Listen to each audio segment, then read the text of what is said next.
If you are a federal employee, if you are a former federal employee who was just laid off, it's me. Thank you, DOGE. If you are a military veteran who's transitioning to the civilian workforce, this is a video that you don't want to miss.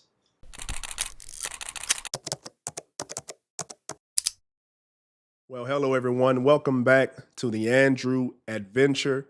And what an adventure it is. I am Dr. Ben.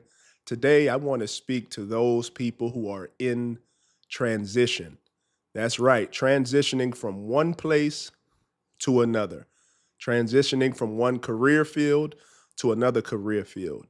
Before we get there, please hit that like button, hit that subscribe button, share this with someone who could benefit from some good, positive information. Go ahead and comment where you're tuning in from.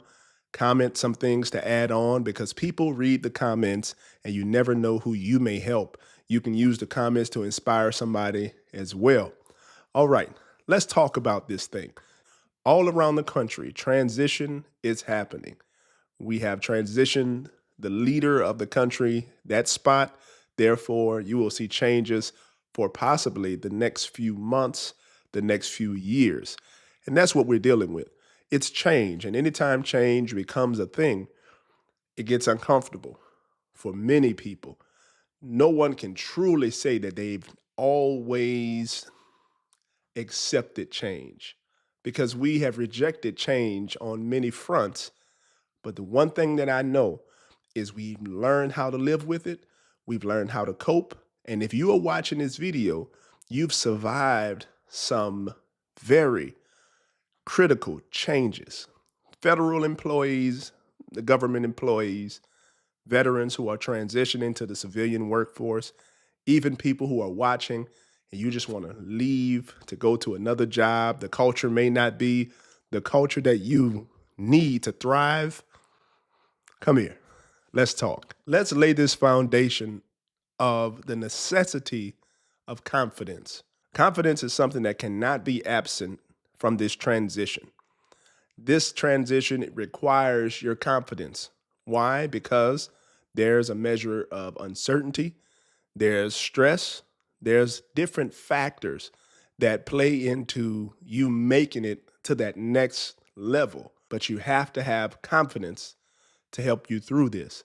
So I need you to regain your confidence back. If you've been laid off, if you've been fired, if you're not really feeling, the position you're in, regain your confidence. How are you going to do that?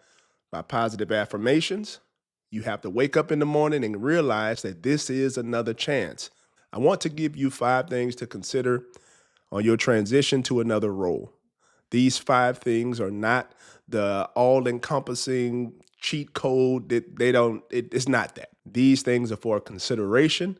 And please, those who are viewing, throw some more in the comments if you will. The first thing, you want to understand how your skills translate. Take a moment and write down things you've been a part of. Project management, if you've been a part of leadership, and you were a leader, supervisor, these are all critical things. And once you write your skills down and know the skills that you have, I want you to know that that is valuable. They translate and they are valuable.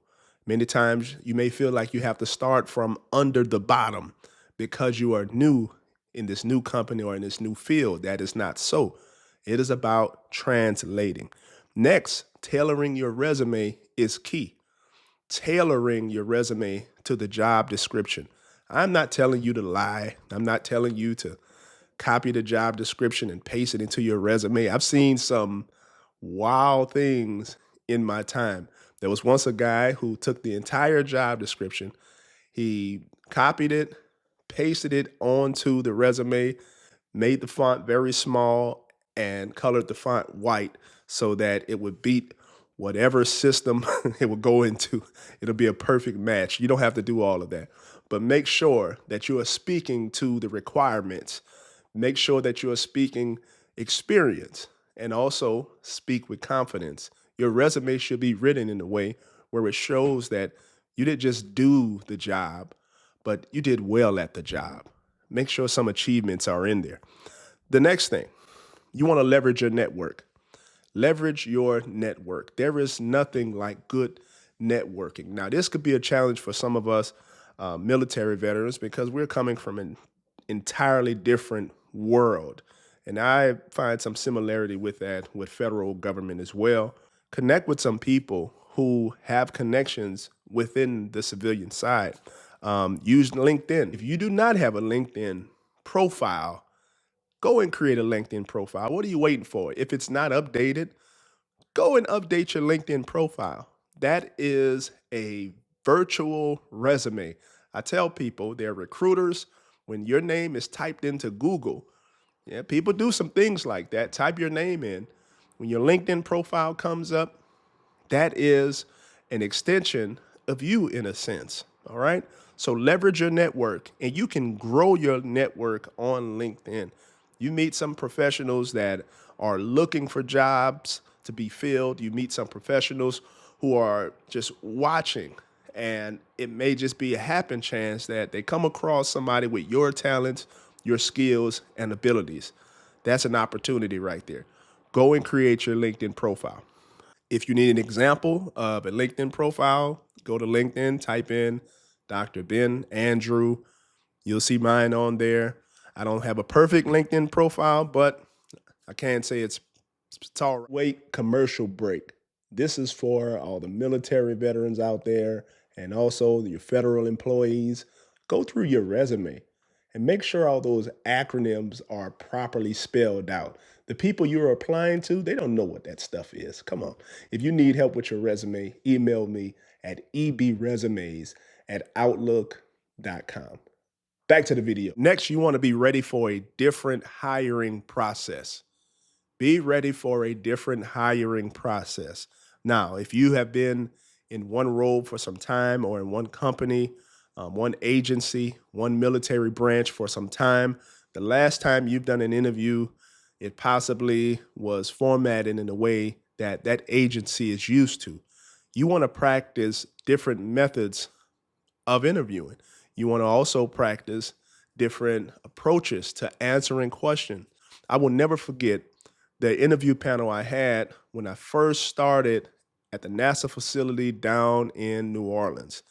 It was possibly 8 people around the table, maybe 9, all around the table, and everyone asked at least 2 questions. Little did I know, the hiring manager was right next to me, and he told me the way I answered my questions, he saw that there was confidence there, and little did he know, I was nervous because there was so many people. Well, the interview before that, it was only 2 people. And now that we are in this virtual age, you also want to be ready for the virtual interview. There are people being hired from Teams interview, Google Meets, and so on. You want to be ready. What I mean by being ready is practice. Yeah, practice. Get yourself in front of your phone, just like this, and practice. Practice introducing yourself. Practice going through some questions, behavioral based questions, situation based questions. Practice those odd questions. I was reading this article earlier, and Chris Hyams, the CEO of Indeed, you should be on Indeed if you are looking for a job. Chris Hyams says these 2 questions are more important than any resume. What are you insanely curious about? Or what do you care deeply about? Tell me a story about when you were really, really sure about something and found out you were completely wrong. Are you ready to answer those? Are you ready to answer those with confidence? Practice. Practice those types of questions. Practice answering those behavioral based questions. When you get a job interview, and I say when because you will get your job interview. When you get a job interview, you should be thinking about scenarios where you played a critical part in problem solving and be ready to speak to those scenarios and convey those scenarios in such a way where it shows that you are that guy or that gal. Private sector employees typically use scenario based questions. So the STAR method is a great approach to address the scenario-based question. And STAR is simply situation, task, action, result. You think of a situation that occurred at the job. Think of the task, what was required, what was your action, and then what was the outcome or the result of your action. You should be speaking about resolution. You should be speaking about problem solving. You also want to consider researching the company culture. I'm speaking of the culture within the company that you are applying for. I would typically research news articles to see what's happening with the company. I'd research the company's mission statement, their values, and you want to see if those values align with your values. You want to see if those initiatives align with initiatives that you are passionate about. Also, start to think about how you can advance that mission and how you could communicate that within that interview. It'd be very impressive for you to speak about the company's values and their mission statement in the interview, especially during the "so why do you want to work here" questions. Hey, I hope you enjoyed this video. I want you to stay resilient.